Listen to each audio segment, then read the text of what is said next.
What is that thing? What is it? When I was young, I thought it was an owl's eye. But no, it must be the aperture of a camera.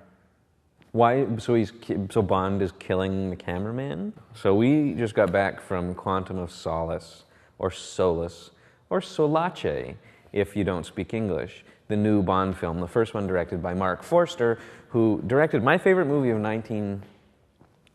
2006, Stranger Than Fiction, that starred Will Ferrell, that has nothing to do with the kind of movie he made with Quantum of Solace, which means that Mark Forster is a pretty versatile dude, I guess. Quantum of Solace is the second Bond film to star Daniel Craig. He had the blonde hair and blue eyes who was too blonde to play Bond, apparently, which they got wrong, because he's not. He's just blonde enough to play Bond, as far as I'm concerned. He didn't direct the first one, Casino Royale, and this film is almost as good as that one, which still means it's a really good Bond film. It's also a pretty good Jason Bourne movie. It shares a lot of stylistic influences with the second and third installments of that franchise, the ones directed by Paul Greengrass. And you never know who's fighting who, and a hand grabs a face and twists the face. You punch the balls and there's a knee comes, and you never quite know what's going on. And that's pretty good. It's a great way to shoot action. The alternative is 50 ninjas fighting 50 henchmen across the empty floor of a hollowed-out volcano. The camera's way back here, and it's guys all fighting over rifles like this. And then that movie, by the way, You Only Live Twice, which I believe was the fifth Bond movie. First example of ninjas in popular Western culture, and had a script written by Roald Dahl. So thank you, Roald Dahl, for The Witches and James and the Giant Peach and BFG and ninjas. So you take the good stuff from the Bourne movies, the kind of the moody hero, the really intense action. You throw in a little bit of the traditional Bond stuff with the MI6 intrigue and back and forth and country hopping and cool locations and amazing set design. And you mix it all up, and it's really, really pretty good. It's not as good as the first one, though, and kind of here's why. The best Bond movies, of which I include Casino Royale, were essentially episodic in nature. They predated and presaged the kind of monster of the week TV style that X-Files and Buffy the Vampire Slayer and stuff like that used, in that each week was a blank slate. And it was kind of like, okay, what is it going to be this time? Who's the bad guy? What's his shtick? What's his goal? Who's his henchman? Who's the cute girl?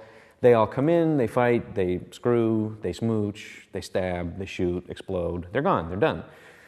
There's a couple of carryovers in the original Bond franchise, like Spectre kept coming back and Blofeld kept coming back a couple of times. But the best ones, nothing came from earlier films into this one except the main characters like Bond, and nothing remained to be resolved in other films. They were essentially disposable. And Casino Royale was like that because it was a reboot. There was nothing come from before. Bond was a new training. You learn about Bond. And this film, unfortunately, is not like that. Bond is haunted by the actions of himself and his enemies from previous movie, Casino Royale. And that's good. You can't complain because they're making the character of Bond richer and deeper and more interesting motivation. The problem was I didn't pay attention in the first movie. I saw Casino Royale like 3 times, and not like 10 years ago. I didn't know who any of the people were that came back into this movie. When he was talking to different characters about what had happened, I didn't remember any of it because I wasn't paying attention. It's like I woke up halfway through this movie, and it was like geography class where the teacher says it's a pop quiz about the capitals of the maritime provinces, and you weren't at that class because you were at home playing Mega Man.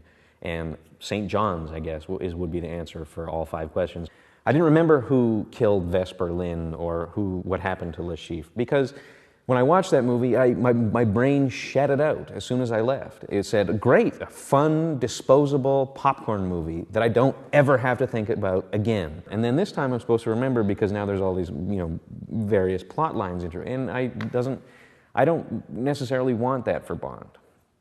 And I'm sympathetic to the filmmakers' plight, because the issue with the Bond movies is always this: when they're episodic, you have to keep topping yourself.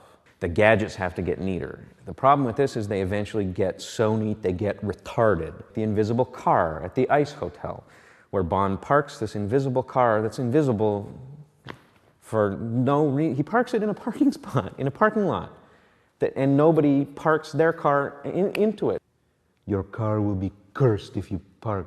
It's awful. And you end up with Bond girls like Christmas Jones. You just keep topping yourself, and it eventually goes into retardo land. In removing all of that corniness and campness, which they did really well, they also removed a little bit of the fun that used to mark the really good Bond movies. So what you're left with is a really good action movie, but it ends up being kind of a Bond movie that's got spectacular action and good, intense, gripping scenes, but misses that kind of je ne sais quoi, joie de vivre type thing that marked a lot of the original and best films. So, say Thunderball, my favorite, and Dr. No, and Casino Royale on the nice left hand, and you have on the third hand Moonraker.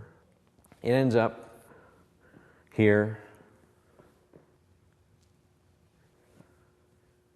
and I give it an 8. Did I do a good round? You did a great job, Mike.